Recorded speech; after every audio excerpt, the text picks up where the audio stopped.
Masih di IDX First Session, pemirsa. Pasar modal syariah di Indonesia terus tumbuh positif dalam 5 tahun terakhir. Meski demikian, Otoritas Jasa Keuangan mengakui masih ada banyak pekerjaan rumah dalam pengembangan industri keuangan syariah nasional.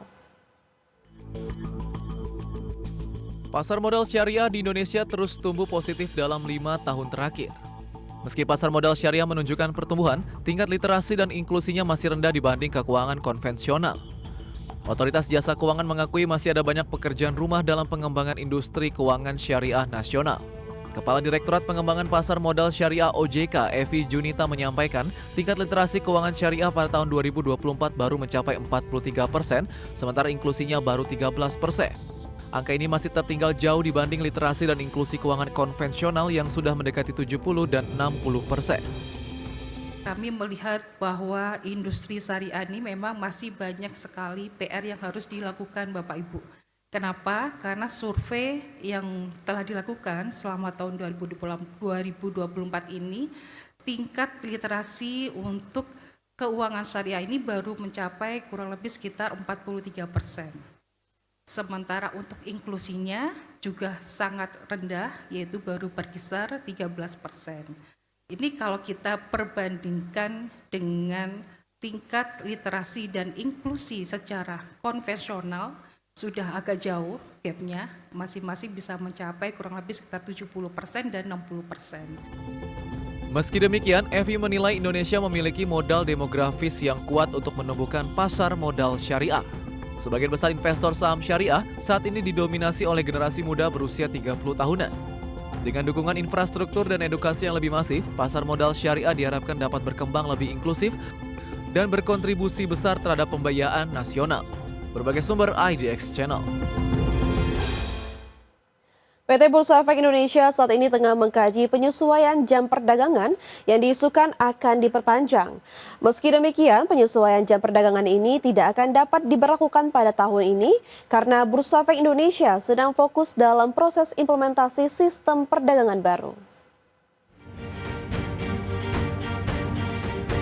PT Bursa Efek Indonesia saat ini tengah mengkaji penyesuaian jam perdagangan bagian dari upaya peningkatan daya saing bursa dan mendorong pendalaman pasar. Kajian ini terus akan dilakukan hingga adanya kesimpulan yang dapat diputuskan.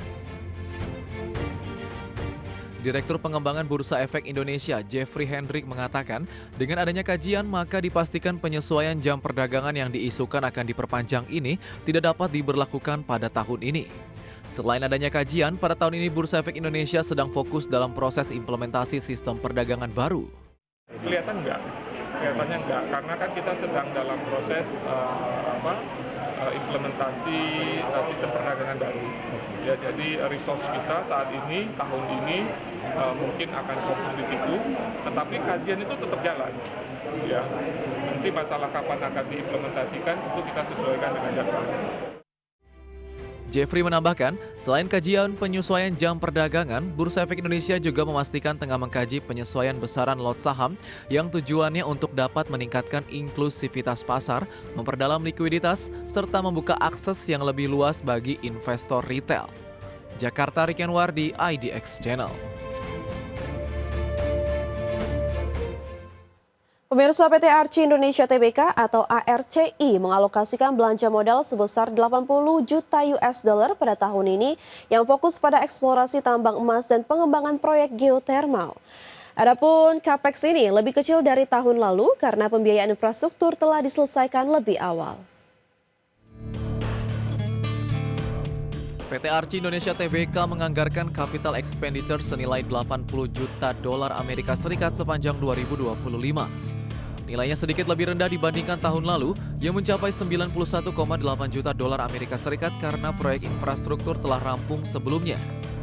Tahun ini Arci lebih fokus pada eksplorasi wilayah tambang emas baru serta kelanjutan pengembangan tambang bawah tanah atau underground mining. Selain emas, Arci juga mulai memperluas portofolio ke sektor energi bersih. Melalui anak usaha PT Toka Tindung Geothermal, Arci menggandeng Ormat Geothermal Indonesia dalam proyek panas bumi di Ranowulu, Bitung, Sulawesi Utara. Izin wilayah kerja panas bumi telah dikantongi dan proyek ditargetkan menghasilkan listrik hingga 40 MW. Adapun manajemen menyebut saat ini tengah menunggu izin lingkungan untuk memulai proses eksekusi lapangan. Proyek geothermal ini disebut sebagai langkah awal Archie dalam mendiversifikasi bisnis ke sektor energi bersih. Perusahaan optimistis pengembangan ini akan menjadi fondasi pertumbuhan jangka panjang. Berbagai sumber IDX Channel.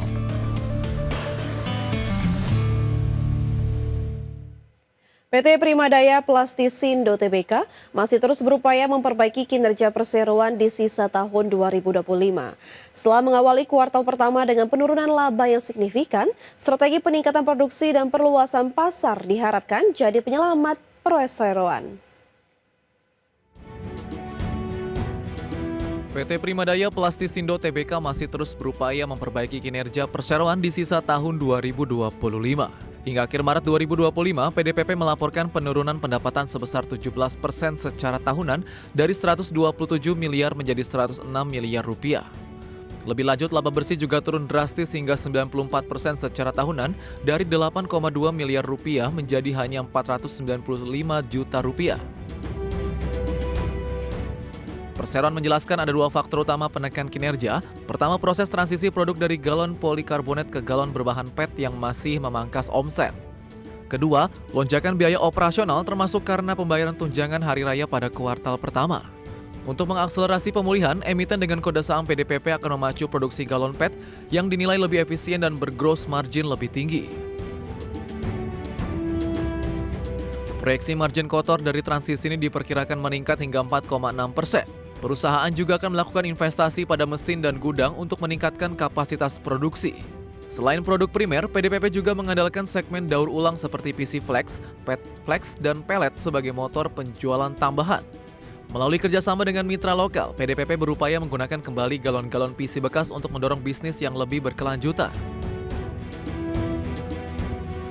Dengan kombinasi strategi produktivitas dan efisiensi, manajemen PDPP optimistis dapat menjaga laju pemulihan kinerja di sisa tahun 2025. Konsistensi dalam transformasi produk dan diversifikasi penjualan akan menjadi kunci utama. Berbagai sumber IDX Channel. Ya pemirsa, dari informasi emiten kita beralih ke update penutupan sesi pertama IHSG hari ini, di mana IHSG hari ini ditutup melemah 0,72% ke level 6.918,24. Di mana IHSG tadi pagi dibuka di level 6.948 dan sempat menyentuh titik tertinggi di level 6.956. Adapun 177 saham mengalami kenaikan, 395 saham mengalami penurunan, dan 224 saham stagnan atau tidak berubah. Adapun saham-saham yang mengalami kenaikan tertinggi atau top gainers antara lain NGR yang naik 2,25%, BRPT 3,37%, DSSA naik 2,63%, dan Archie naik 4,17%. Dan adapun dari sisi top losers pemirsa, ada BMRI yang turun 2,01%, Antam turun 4,2%, Goto mengalami penurunan 3,28%, dan Aman turun 3,8%. Dari pergerakan sektoral pemirsa, transportasi dan logistik naik 0,76%, sementara properti turun 1,46%, barang baku turun 0,89%, dan industri turun 0,88%.